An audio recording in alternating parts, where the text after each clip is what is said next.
Dream project JPNIC जो लगातार विवादों में रहा, अब इसे लेकर सीएम योगी आदित्यनाथ ने एक ऐसा फैसला लिया है जिससे सपा प्रमुख गुस्से से तमतमा गए हैं और सरकार पर खूब बरसते नजर आए हैं। लेकिन योगी सरकार का फैसला जनता को बड़ी सौगात देने वाला है, क्योंकि इस इमारत के अच्छे दिन आने वाले हैं। नमस्कार, टीवी 24 नेटवर्क देख रहे हैं आप, मैं हूं आपके साथ शिखा मेहरोत्रा।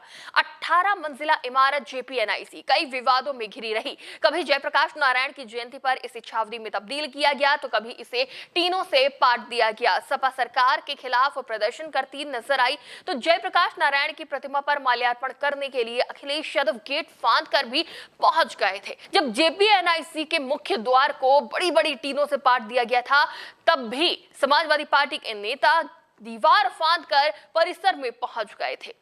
लेकिन अब सीएम योगी आदित्यनाथ ने ऐसा फैसला लिया है जिसके बाद सपा ही नहीं, सभी के लिए जेपीएनआईसी के दरवाजे खुल जाएंगे, क्योंकि योगी सरकार की कैबिनेट ने जेपीएनआईसी परिसर को 30 साल की लीज पर देने के एलडीए के प्रस्ताव को मंजूरी दे दी है। वृंदावन बॉटलर्स और रॉकवुड होटल्स को जैसा है जहां है की शर्त पर इस जेपीएनआईसी परिसर को लीज पर दिया गया है। मतलब इन दोनों निजी कंपनियों के हाथों में अब इसके रखरखाव की जिम्मेदारी होगी।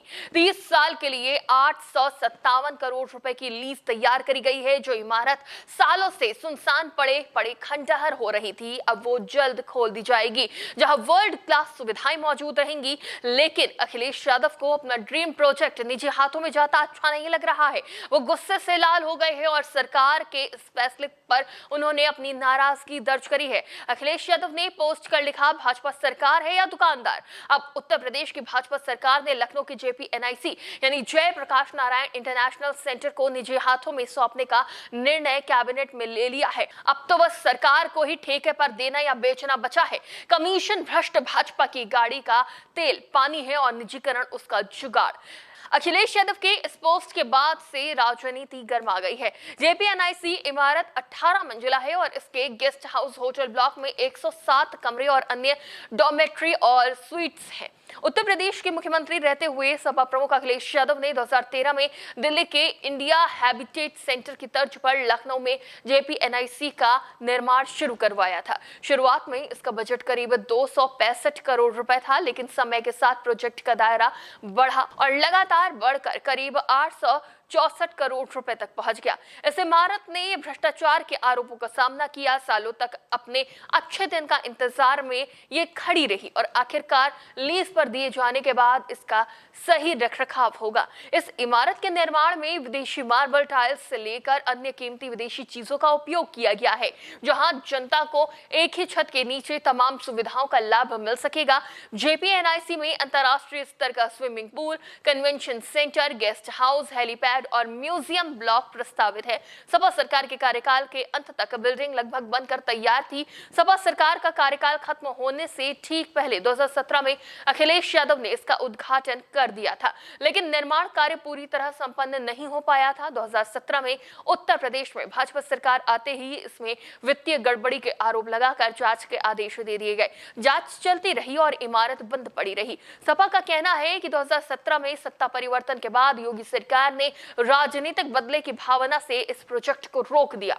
सपा का दावा है कि अगर सरकार चाहती तो इसे जल्द पूरा करा सकती थी, लेकिन अखिलेश यादव के क्रेडिट को रोकने के लिए इसे सालों तक उपेक्षित रखा गया। अखिलेश यादव ने सरकार से जेपीएनआईसी को शुरू करने की अपील भी की थी। अखिलेश यादव ने कहा था कि सरकार अगर चाहे तो नाम बदल ले, लेकिन इस विश्व स्तरीय इमारत को जर्जर ना होने दे। उन्होंने यहां तक कहा था कि यदि सरकार सपा को ये होल्डिंग दे दे तो वो चंदा जुटाकर इसे चलाने को तैयार है। दूसरी ओर भाजपा का आरोप रहा है कि सपा सरकार ने जनता की गाढ़ी कमाई का दुरुपयोग किया और बजट को बिना वजह 3 गुना बढ़ा दिया।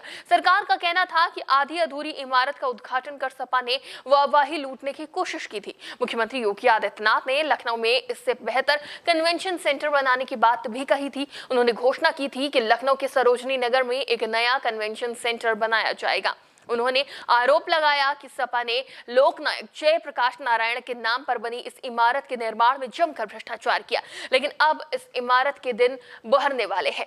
खंडहर में तब्दील होने की जगह अब यहां भी चहल पहल होगी। सरकार के इस फैसले पर आपकी क्या राय है, हमें कमेंट बॉक्स में जरूर बताइएगा। फिलहाल के लिए देखते रहिए टीवी 24 नेटवर्क।